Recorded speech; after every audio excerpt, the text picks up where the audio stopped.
Take me through the father's perspective of how your son has played this year. What do you think? I really think he's played great. Sparingly on opportunities, you know, he's on a phenomenal team. They #1 in the state. They've been crushing everybody. So I can't say they need him a lot. They still throw it to him, you know, they've been sparingly kind of, you know, as a father, you know me, I wish they had thrown the ball every play, but they can't, and he's on a great team. But so far, I think he's having an amazing year, man. I think he really does. Where has he improved? Where do you see him better? Well, his short game has got a lot better. He had 3 touchdowns last week, but he turned them into touchdowns. He had a 45-yard hitch, he turned to a touchdown. He had another little short play, he turned into like a 27-yard touchdown. Now, you know, he's known for a real deep guy. You seen they took a deep shot. They was trying to go to him a lot. They was trying to go to him a lot with the deep shots until they had that one long connection. But he's a real deep shot guy, and I'm happy he's an improvement on all his short game. All right, so let's flip the script and talk Michigan. Mari just said he talks to Jim Harbaugh every day.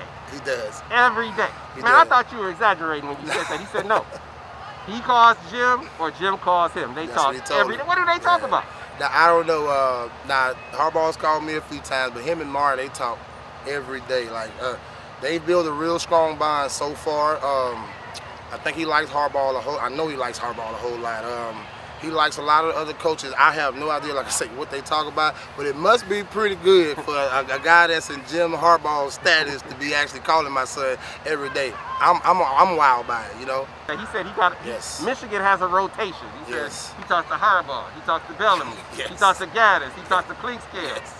All of them all the time. Are you noticing that? I am noticing that. You know, he's in the house and that phone, it never stops ringing, but he's always on the phone, which it seems like with a Michigan coach, you know. So like they are still to this day, they recruit him harder than anyone, man. Like he's built special bonds. I think it's with the youngness of the guys too. I mean, Harbaugh, you know, I guess he carries himself kind of like a young fella with Clinks and Gaddis, all those young. I guess he's kind of just feeling the vibe with those guys. So how are you guiding him through this process? Because I said, Mari, how are you going to come to a decision about what you're going to do? Right. Obviously, Notre Dame they want you to stay. They applying some recruiting pressure, right? Michigan trying to pull you away. How are you, as his dad, guiding him through that? Well, we talk a lot, first of all, a whole lot, and we pray a whole lot. Coming down to the decision, it's going to be a family decision.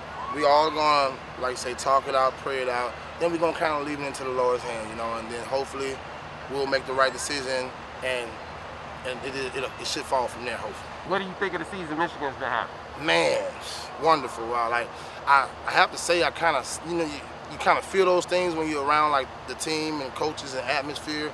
Man, it felt special. Like you can kind of see it, and you've seen it in the coaches, the fun the guys were having, and the players. So, man, like we kind of knew it. Like and I have to say, Harbaugh and Clinks and they said this. You know what I mean?